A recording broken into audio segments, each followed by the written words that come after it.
Different ethnic groups have over the centuries developed various strategies of keeping their populations out of poverty. We all know the Fulani. They are a tribe. A lot are still nomadic, and they move around with cattle. And if you were to look at their cows, in the dry season, the cows come down south, following the rains and where there's still grassland. When the rain begins, they now move away from forest areas, away from tsetse fly, to where they can get grass in the northern part of the Sahel or the savannah. Buba was the name of a Fulani man. His wife was expecting a child. He had a herd of cattle, but in the 80s, rinderpest, a disease, killed a lot of cattle. So he lost a lot of his cows and basically had to start again. The average Fulani family, for a man to take care of his wife and children, and sometimes a parent, the average family requires 15 cows. Okay? 15 cows. If you give a Fulani 10 cows and you say, don't work, don't do anything, just manage 10 cows, he will not survive. He will have to farm, he'll have to do something else. But if you can give him up to 15 cows, that's usually enough to take care of him and his family. And each cow delivers a calf every year and a half. Okay? So a cow would deliver 2 in how many years? In 3 years. When Buba himself was born, there was a family tradition. And the tradition was that the father would get a chicken or a goat for their child, boy or girl. Unfortunately, because of how poor Buba was, when his wife was about to deliver, he could not afford to buy a goat. He couldn't even afford to buy a chicken for his newborn baby. So what did he do?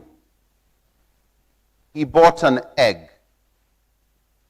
He bought an egg, put the egg under one of his own chickens,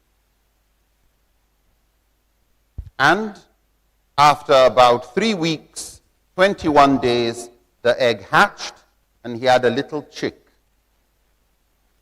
for his son, Dawah. They took care of that chick. It grew into a hen. The hen laid eggs. They took care of the eggs. They took care of the chicken. It hatched. And they started to have more chickens. And over the next 2 years, what started with an egg into a chicken became a flock of chickens. And he had about 30 chickens at the end of 2 years. Yeah, the snake took something, a hawk took something, but about 30 finally survived.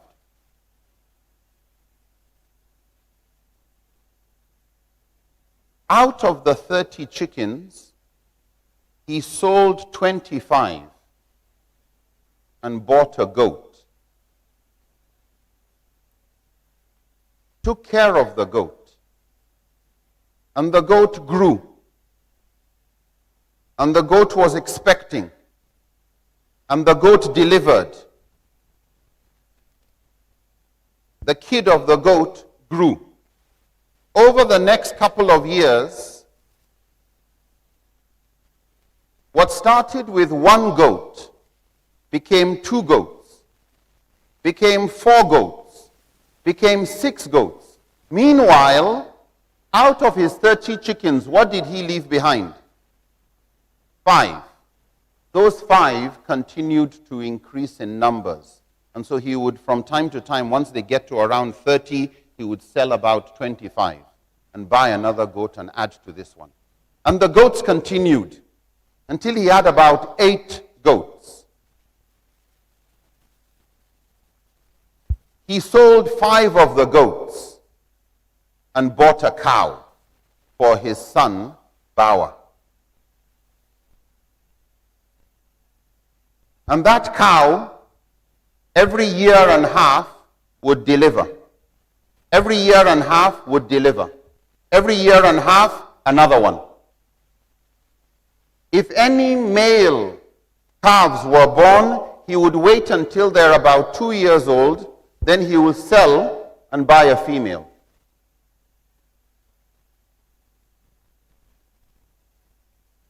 And the cows continued increasing in number, but the moment the goats got to 8, he would sell 5 and add another cow.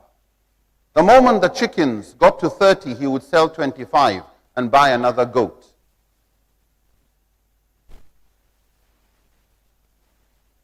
By the time our little Dawah was around 20 years old, he had his own herd of cattle. He got married.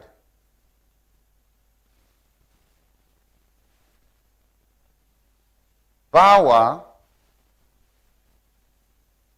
and his wife, who was expecting,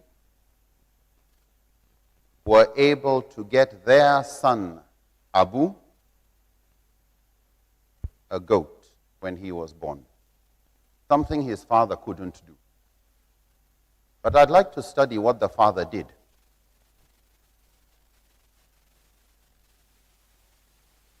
When you hold an egg, what do you see? Breakfast?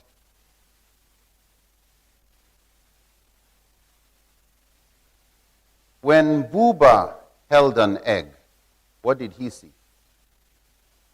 A herd of cattle. The same egg. Not very valuable. You can have it for breakfast. If you manage it in one way, it can give your child his financial freedom if you manage it in another way. The same little egg. How many eggs have you eaten over the last year?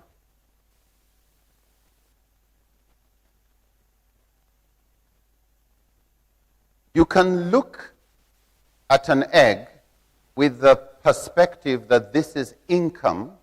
You can look at the same egg. So when you look at it as income that I'm going to spend, I'm going to use it. You can look at the same egg, but instead of calling it income, you call it capital.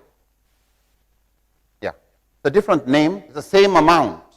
You know, when people say, I don't have enough capital to start business, can you afford an egg? Yes. If Buba can do it, you can do it. It's the principles I'd like to share. Not everybody has the privilege of having cattle. When I was in my first year of secondary school, my mother, Allah yarhamuha, had put together some of the Barka de Salah money my sister Maryam and I were collecting in our little Asusu, little piggy bank. In 1983, long ago, right? In 1983, she got 75 naira from me. My mom got 75 naira from Maryam. She put 150 naira. And in 1983, 300 naira was enough to buy us a cow. Actually, it was a calf, Annabelle. My father, Allah yarhamuhu, said, don't give a cow a Muslim name. I don't know why. I think he was a bit fanatical at the time. Imai is growing. He said, no, you can't give a cow. So she said, okay, we'll call it Annabelle. But Annabelle grew and gave birth to Betty. And a year and a half later gave birth to Cordelia. And a year and a half later gave birth to Donald. And then Evelyn. And then Ferdinand. And Gertrude. And it continues. Until I had finished my master's in 1997, we had already got to Zoe, and we started, by that time, Dad had no problem with Adam. So you could argue, is it a Muslim name or... So we completed the alphabet, and we came back again and started. Then a business opportunity had come to import yogurt culture, really just more like bacteria that you add to warm milk and it becomes yogurt. And so we could actually import that into the country and be sole distributors. It was more profitable, but the amount of capital required, we had built a dam with cows. You see, when you look at Buba, Buba had an egg. Now, an egg in Nigeria is now around what, 70 naira? Getting more expensive by the week. But an egg, 70 naira, by the time it hatches and the little chick has been born, you can't buy a chick for less than, day-old chick, you can't buy it for less than 250, 300 naira. In just a month, that little chick is already 500, 700 naira. So if you look at the egg and the chicken and stop looking at biology, just look at cash, what you have is 70 naira becoming 500, 700 naira. And as this chicken grows, lays eggs, hatches, don't count chickens. Ask yourself, what's the wealth? What's the value of what's going on? What you're doing is you're building a dam. What do some people do when their chickens get to 30? Let's celebrate. When they start getting more money, where we used to manage Sobo, now we can manage 5 alive. You graduate from eating pomo and bone, what they call ganda. You start graduating. You used to eat ordinary fish, now you want to eat salmon. Instead of letting money grow, you've just found more creative ways of using it. And so as your salary increases, your savings don't increase. There's no building of a dam. It's your expenditure that increases. One of the number one reasons why people retire poor is because their expenditure increased to meet their new income.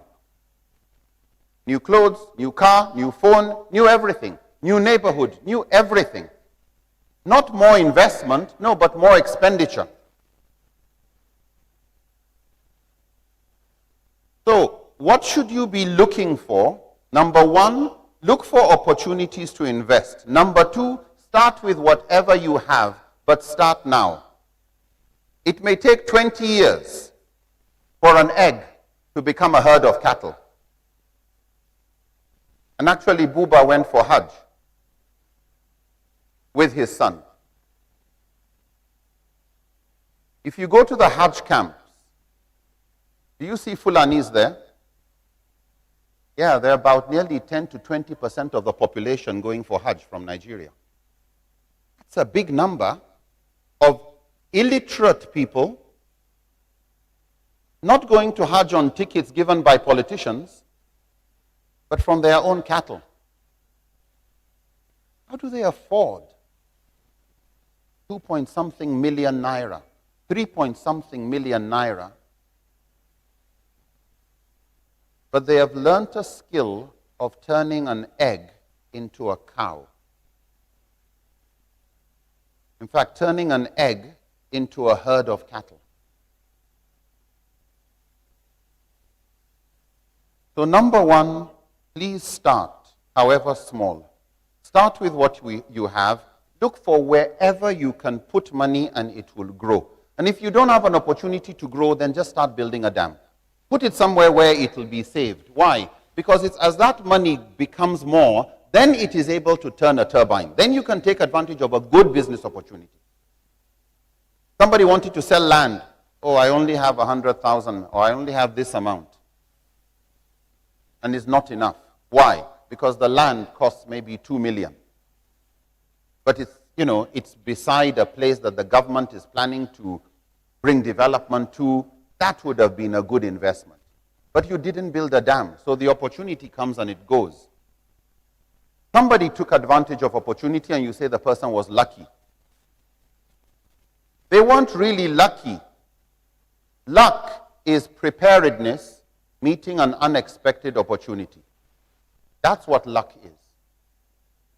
Preparedness on your side and an unexpected opportunity. But because you were prepared, you could take advantage of it. Always build a dam.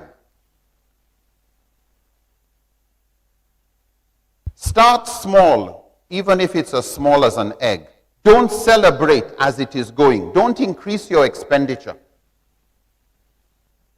And whatever profit comes out, plow it back in. And if you can make something extra from the side of goats, add it to the cows. Don't depend on one stream of income. For Dawah, he had chickens, he had goats, he had cattle. He didn't put all his eggs in one basket. He had one big basket, cattle. And so if you're going to put your eggs in one basket, watch that basket carefully. So he watched it. And in business, don't trust others to handle everything to do with business. 3 words. Trust, but verify. Trust, but verify. If you say, oh, I trust somebody, do you have a system of verifying that you are not being stupid? No, then you are stupid. Trust, but verify. If somebody says, I've got a business opportunity, inshallah, if you bring this amount, it will double within the next 1 year. It will double within the next 6 months. It will this and that, etc. Please remember, the best predictor of future performance is what? Past performance. Ask the person, can you give me your records of performing over the last 3 years? No, we are just starting.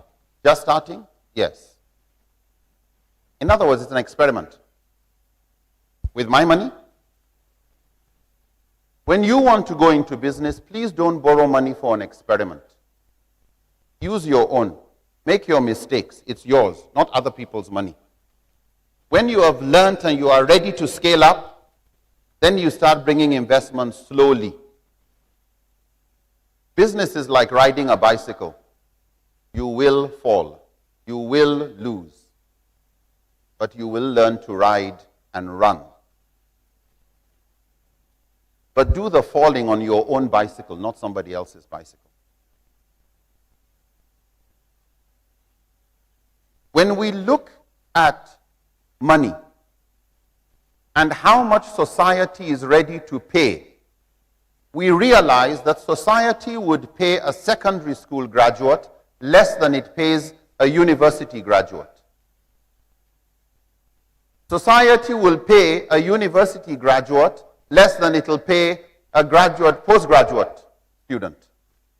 And a PhD will be paid more than a master's, and a professor would be paid more than. There's a general direct correlation with how much money you make and how educated you are.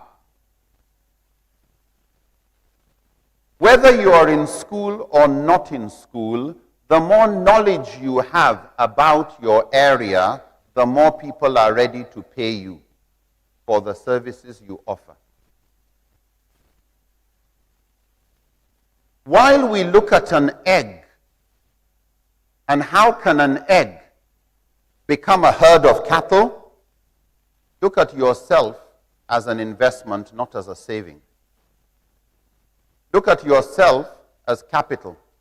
Actually, you are your most important investment.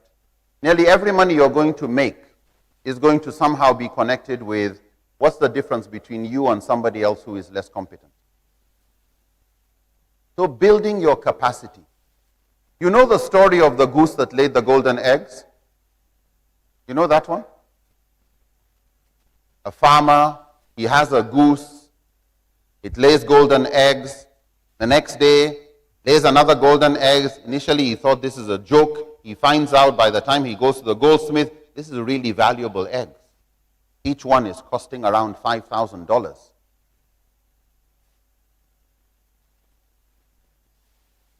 He gets another golden egg. He is now planning big. Expand the house, expand the farm, get married, all sorts of big ideas getting into his head. And his plans are more than what the golden eggs can satisfy. So he's getting impatient with the goose. You know, he goes to the goose, waits, quack, quack, one egg.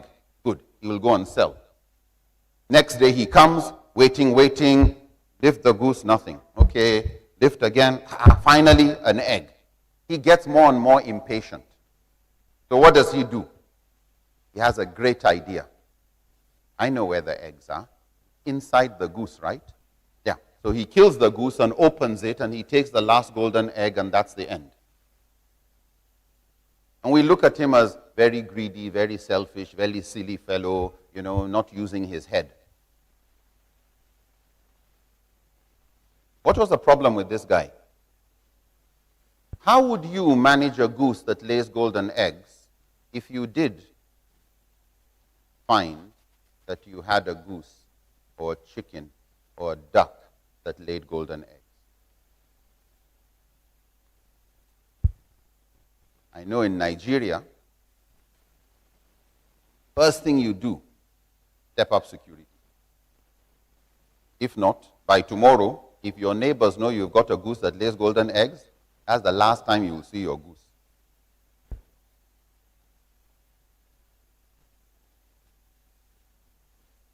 The problem with the farmer who had the goose that lays golden eggs was he was more interested in the golden eggs than the welfare of the goose. When you look at cause and effect, what causes the other? Is the goose cause the egg or the egg cause the goose? Which one caused the other? The goose caused the eggs. So instead of focusing on the eggs, the farmer should have focused on the welfare of the goose. If you can improve the welfare of the goose, then you can sustain golden eggs. You don't care about the goose, you just care about the golden eggs. It's like somebody who has a car. I care about the mileage and how far I can go. I don't care about the servicing of the car. I don't care about how much fuel goes into the car. One is the cause, one is the effect.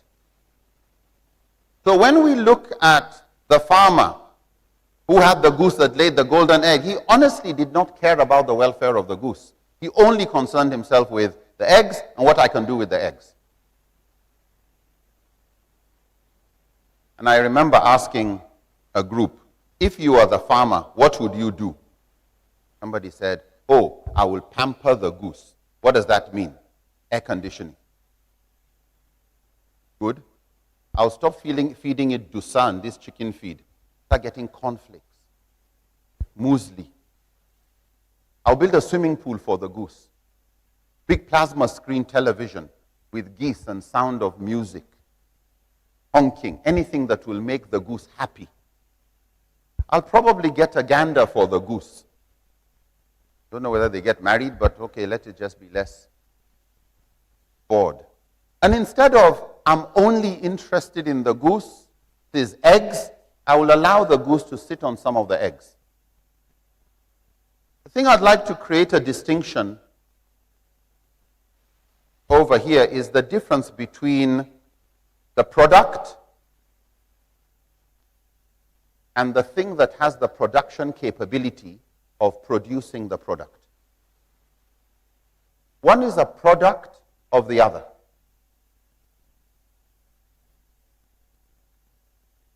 When you start working, people will pay you for the service you offer, for the product you give.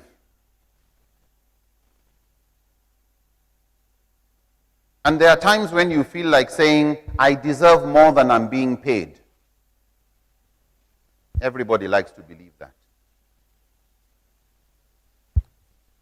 So what you are giving people for which they pay you is like the golden egg you are offering.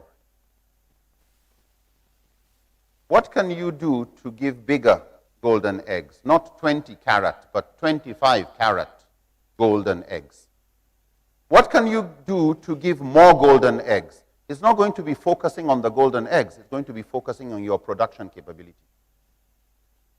Your capacity building. You have to commit yourself to learning more about finance if you want to be better with finance. The way a doctor needs to study more about medicine if they want to be recognized and paid more. You want to move from being a GP and general practitioner to being a consultant, it takes a lot of learning. You know, you can't just tell people in a game of basketball, change the score on the scoreboard. You have to play better. So if you feel that your income level is not where it is, ask yourself, where's the goose? You are the goose laying golden eggs. But sometimes your eggs are stone. Nobody is ready to pay anything significant. Can you tell me one field of human endeavor, any area in which people work, and somebody cannot be a millionaire? Any? Any type of job that you feel nobody can be a millionaire doing this kind of job? Clearing rubbish. Can any be a millionaire clearing waste? Yes, they actually have waste management companies. Does anybody become a millionaire doing tailoring? Yes, they become so good they even become brands. Does anybody become a millionaire washing hats? Laundry? Yes. Making chairs? Please touch anything around you. Just touch anything, anything. Millionaire behind this, making of this. There's a millionaire here. There's a millionaire who's behind this. There's a millionaire behind this. There's a millionaire behind the light.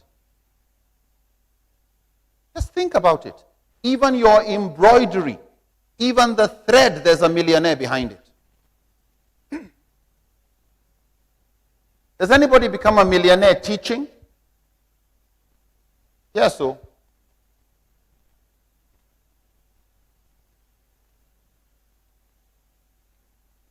And somebody so likes teaching, they can't stop studying. And they get another degree and another degree and another degree. And they just enjoy teaching. And they like teaching one person. But it's not good enough. They actually want to teach many people. But because they are really good teachers and they care, when they say they want to establish a school, nobody has problems investing.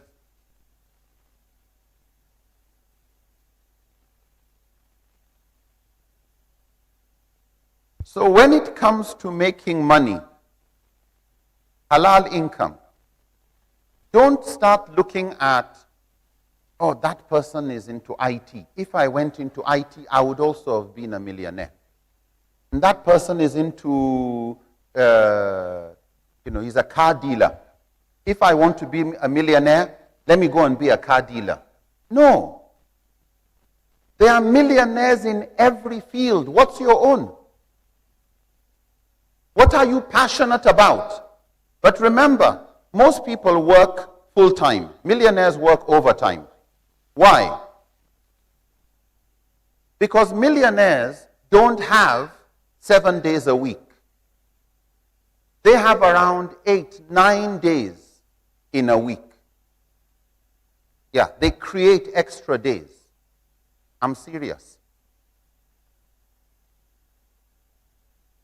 You know, when you look at, you work from around 8 to 4. And then you have a 1 hour break in the middle. So you've been working for how long? 7 hours? 1 full day's work. 1 day, 7 hours of work. In 1 week, if after Subu, or you could wake up 1 hour before Subu and put 1 hour every day, you have added a day to your week. Are we together? Yes. You can add 2 days to your week. Depends. Are you married? Do you have responsibilities? You decide how to invest that time. But people who pick what they are passionate about, they really enjoy it. And Allah has given various people areas they are passionate about. Don't look at the money. Somebody is making money there, let me go and do what they are doing. No, look at the production capability. Ask yourself, how do I develop the capacity of the goose to lay golden eggs in an area where I am passionate about? Why is passion important? If somebody goes into medicine because he just wants to make money, another one goes into medicine because he loves helping people, loves seeing sick people get better as a result of his own effort. When this passionate guy comes back home, his life is not exactly the same as the one who did it for money going back home. The one who did it for money going back home, what do you think he wants to do at home? Watch television, do something else. This one who goes back home, he takes the textbook that this one I won't read, he reads it the way he reads a novel. He enjoys it. The book is never fat. The articles are never long. The lectures aren't boring. For this guy who really just is doing it for the money, it's very transactional. How much do I get if I read this? Sabilillah, just think about these two people in the next 10, 15 years. You think they're going to be on the same level? No. This guy reads what this guy hates reading. What makes people millionaires? They are consistent in doing the things that people who are not millionaires don't like to do. They like to grow in their area. They become the best in their area. They make mistakes, they learn from their mistakes. And their industry grows because they don't look at mistakes as problems. Mistakes are learning opportunities. The most dangerous means of transportation used to be aeroplane. Aeroplane used to be the most dangerous means of transportation. Now it's the safest. How did aeroplanes move from most dangerous to safest? Especially when they then put in something they call a black box in an aeroplane. When a plane crashes, the entire airline industry, and how do we make sure that accident doesn't happen again? It was the wiring, the type of wire, the type of glass that was used here, the type of aluminium, the transistor, whatever it was. Every time there's an accident, the airline industry learns and becomes safer. Every time there's another accident, they learn, they move to safety. Every plane crash increases the safety of the next airplane. Every plane that crashes. Why? Because the mentality is that of learning from mistakes. Not look at mistakes as problems. The people who have had the greatest mistakes have learned more than anybody else. So when you start business and you find, oh, I lost money, don't say you have graduated. Don't give up. And be careful when you want to learn business from people who have failed. Oh, I have experience in that business. You have experience. What do you? Oh, I even lost up to 5 million. Okay, and how much have you made? No, I have not made anything, but I've learned. Don't learn from those type of people. Yeah. Good to hear what went wrong. But look for people who have succeeded. People who have made the mistakes and they found the formula that works for them. People who you can consult and who will tell you, well, if you do this, this is what usually happens. Because money is usually a very private thing, we don't like telling people how we're doing, what we're doing, and you go and make your blunders privately. So please, pick an area that you are passionate about. If you're into education, don't start thinking, let me make money in another sector. If you're really passionate about education, build your capacity in education. If you're passionate about agriculture, please, there are multi-billionaires in agriculture. There are multi-billionaires in agriculture. But you need to study, and if that's what you're passionate about. About the goose that laid the golden egg. If you're a goose and you want to lay golden eggs, 3 types of eggs, very important, or 3 qualities of every egg. Number 1, character. Number 2, competence. Number 3, attitude. Or you can put it another way, character, attitude, competence. CAC. Nigeria, it's Corporate Affairs Commission. Good for registering your business. When it comes to character, if you are not a person who has good character, people don't trust you. So if you're a mechanic and you are good, you know your job, you have a nice positive attitude, smile, all of that, etc. But character, there's nothing wrong with the car. It just required a little hammering. But you tell the person, oh, I had to change it, I had to change it, I had to do that, etc., etc. Once they find that out, you've lost a customer. So be very careful about character problems.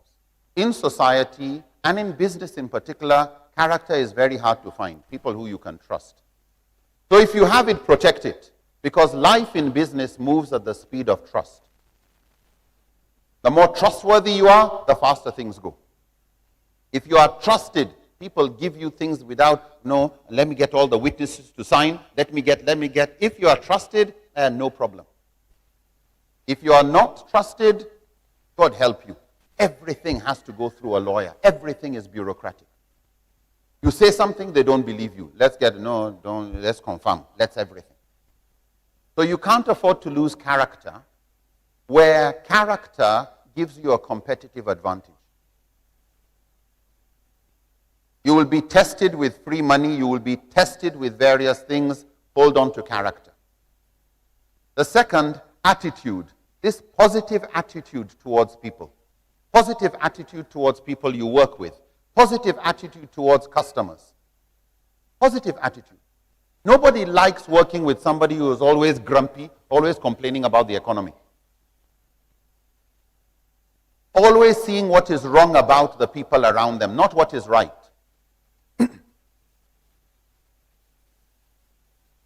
You've seen dolphins jump and do acrobatics. You've seen it? You've seen killer whales, these orcas, black and white, huge, jumping through loops in the air. Jumping. Like, look at their size. Look at what they do. How do you think people get a wild killer whale jump over some rope in the air?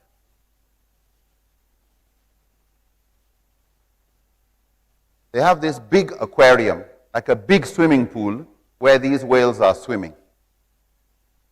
They will get a rope and put the rope under the water, from that side of the swimming pool to this side of the swimming pool. Whenever the whale, this killer whale, whenever it swims under the rope, they don't do anything. Whenever it swims above the rope, they throw a little fish for it. After a while, it learns, they want me to go above the rope.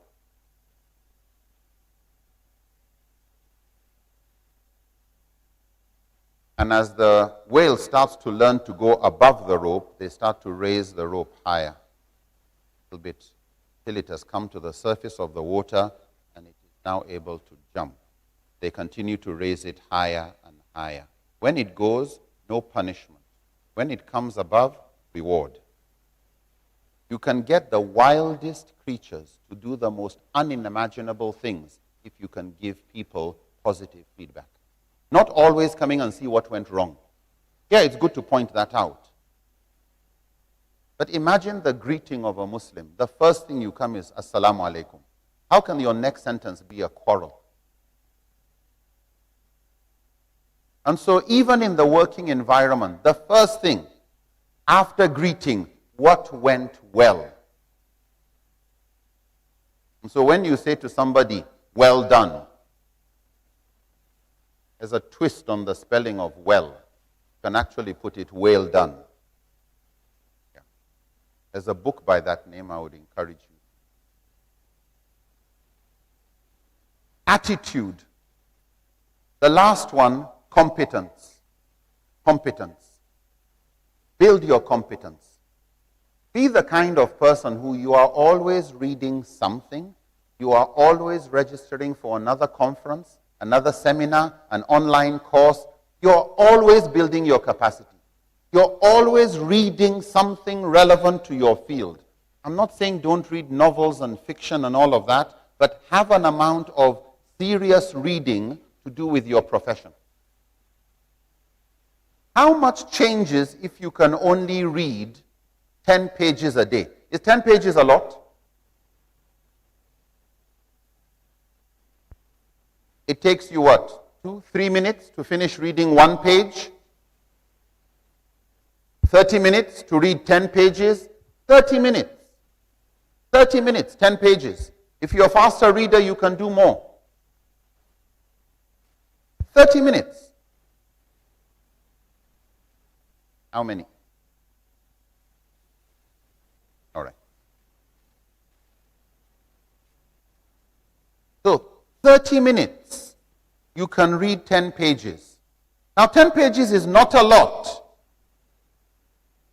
But 10 pages every day in 1 year is how many pages? It's 365. 365. Is that it? Sorry.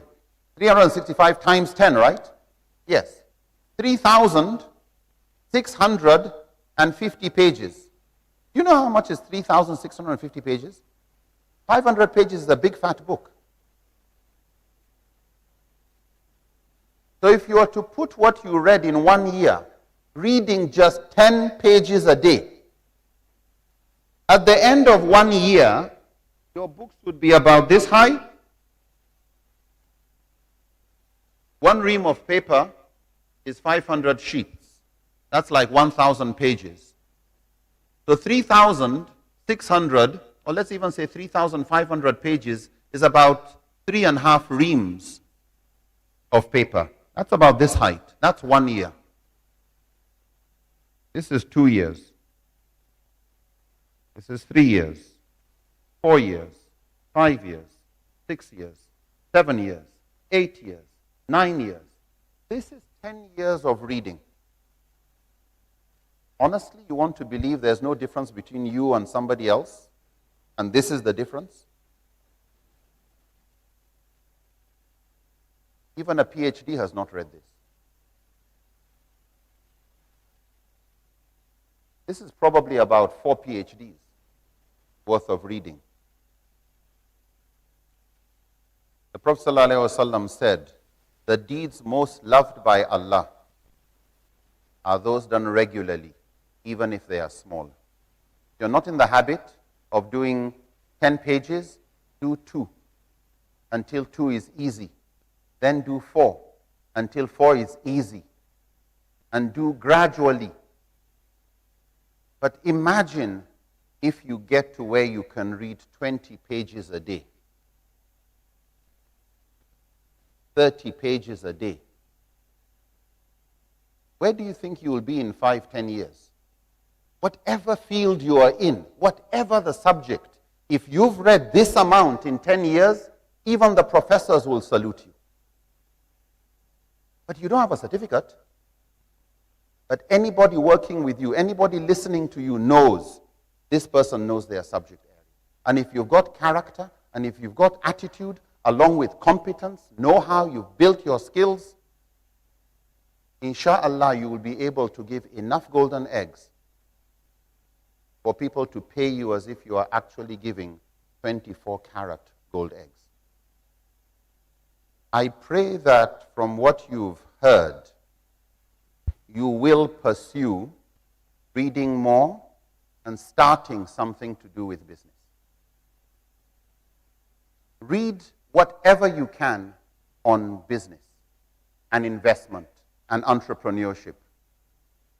Because if you just do it with the niyyah of making halal income, Abdullah bin Umar, the son of Umar bin Khattab, said, next to dying in jihad defending my community, I pray that I die doing business.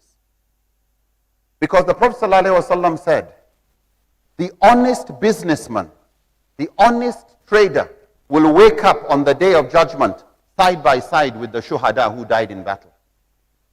Why? Because when there's an enemy, yes, it's good for us to defend. But when the enemy is not there, how do we handle the rest of our problems? It's the business people that keep the world going. The business people that give us jobs that allow us to not beg. The business people that make the money to be able to pay zakat and sadaqah. The business people who donate and are allowing us to have this kind of program. May Allah continue to bless business people. And those who die in battle, we usually call them our fallen heroes. Those who fell in their businesses, we usually don't have any medals for them. But I'm sure Allah has a medal. Jazakumullahu khairan. Assalamu alaikum wa rahmatullahi wa barakatuh.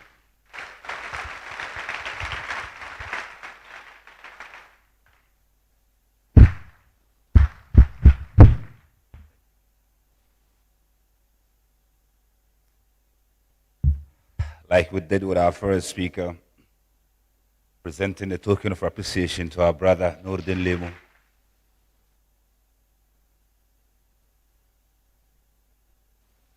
It is indeed an honor to have you and to listen to you for 2 days.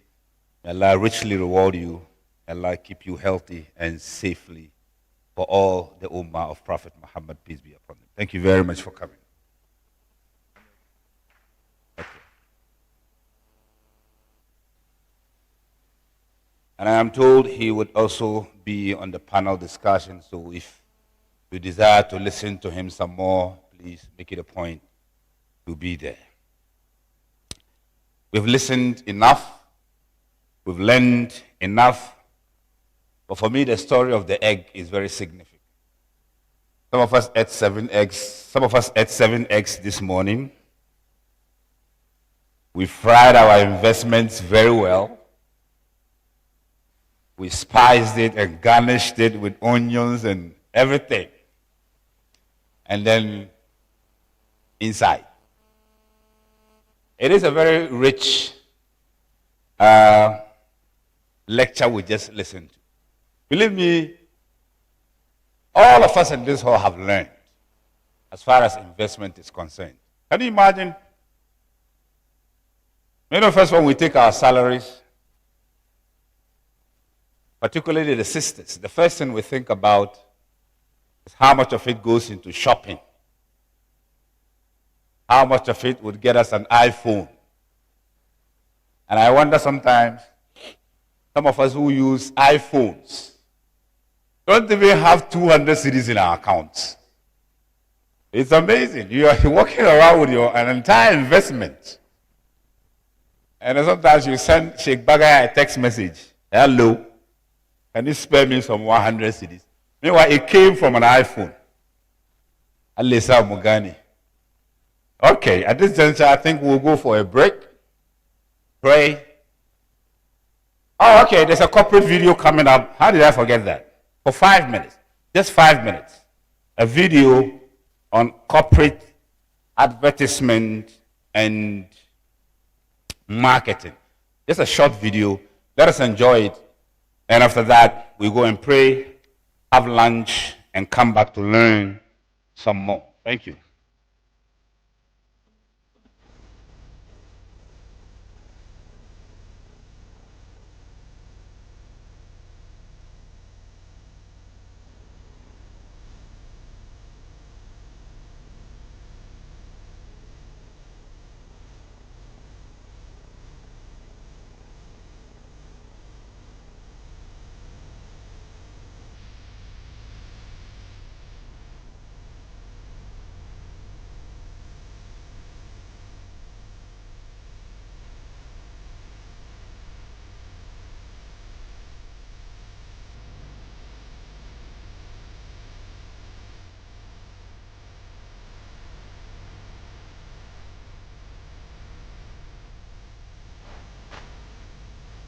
Quickly, inshallah, we are expected to be back here by 1.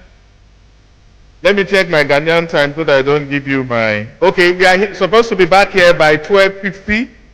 And inshallah, once we come back, we'll have Mentimeter. And those that answered the questions well from yesterday and today, we'll select 5 of them to have interactions with the scholars. Inshallah. Those that answered good questions yesterday, good remarks, and also for today, they will be allowed, 5 of them will be selected to meet the scholars, inshallah. And let me remind us once again, those with premium tickets, those of us having premium tickets, please, when we do come back, make sure you are in the front. Make sure you are those in the front. There's a reason to that, and then we will explain that when we come.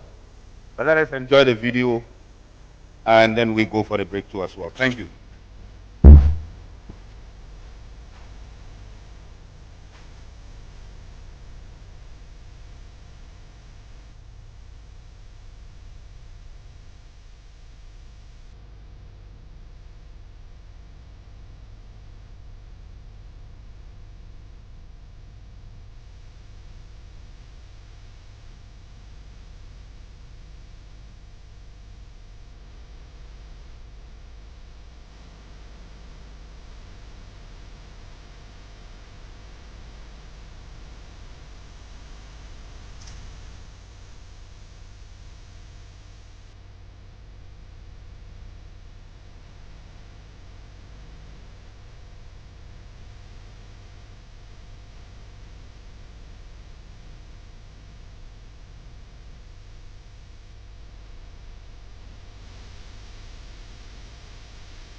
HAFIZ TV, unique every day.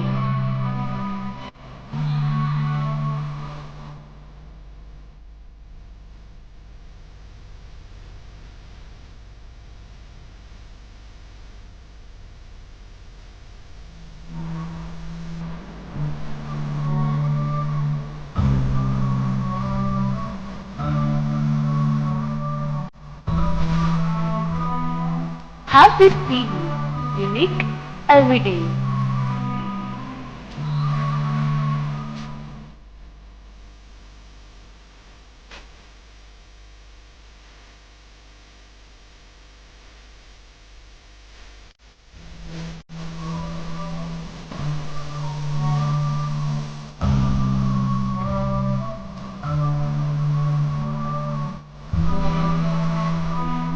HAFIZ TV.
Guys,